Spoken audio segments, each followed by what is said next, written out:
Merci Monsieur le Président, Madame la Ministre, mes chers collègues.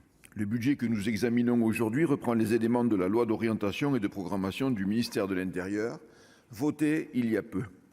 Cette loi de programmation prévoit une augmentation des moyens consacrés à nos forces de l'ordre.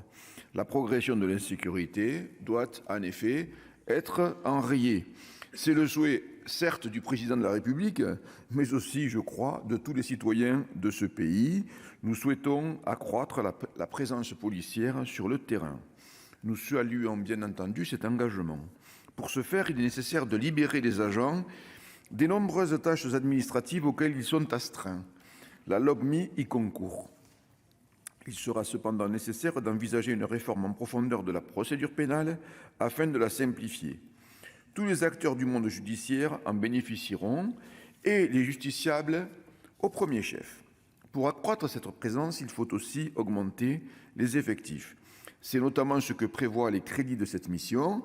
Entre 2017 et 2022, plus de 8 000 policiers et plus de 2 000 gendarmes ont été recrutés. 10 000 agents supplémentaires veillent donc à la sécurité de nos concitoyens et de nos entreprises, ainsi qu'à la sûreté de nos territoires. Cette dynamique se poursuit cette année encore. Nous nous en félicitons. Près de 3 000 emplois seront créés en 2023.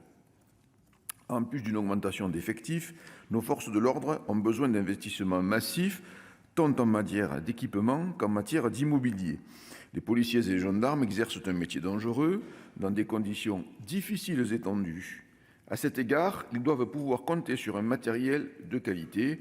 La question du parc automobile est un sujet sensible, même si l'on peut constater ces dernières années que cela s'est considérablement amélioré. On ne peut plus passer entre les brigades de gendarmerie des gendarmes qui se promènent en vieille Twingo. Ça est un petit peu derrière nous et c'est vraiment heureux parce que ça donne quand même une autre image de nos forces de l'ordre.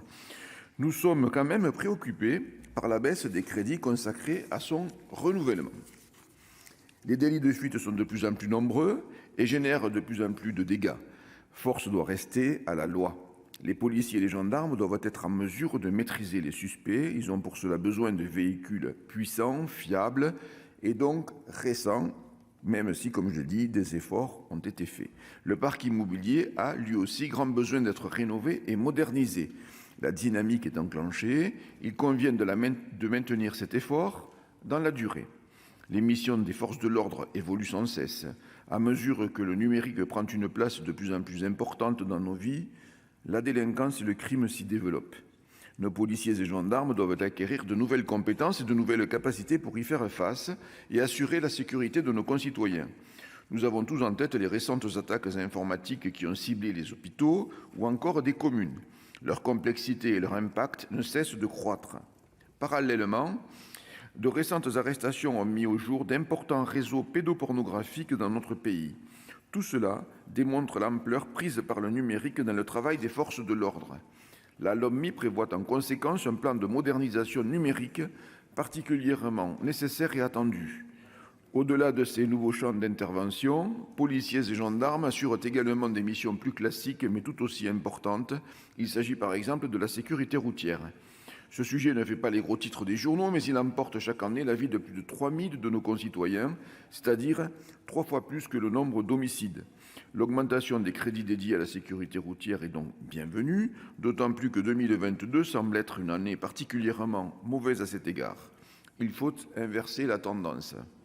L'accroissement des missions, l'augmentation de la délinquance et de la criminalité justifie l'augmentation du budget consacré à la sécurité. Nos concitoyens ont besoin de sécurité pour pouvoir exercer leur liberté.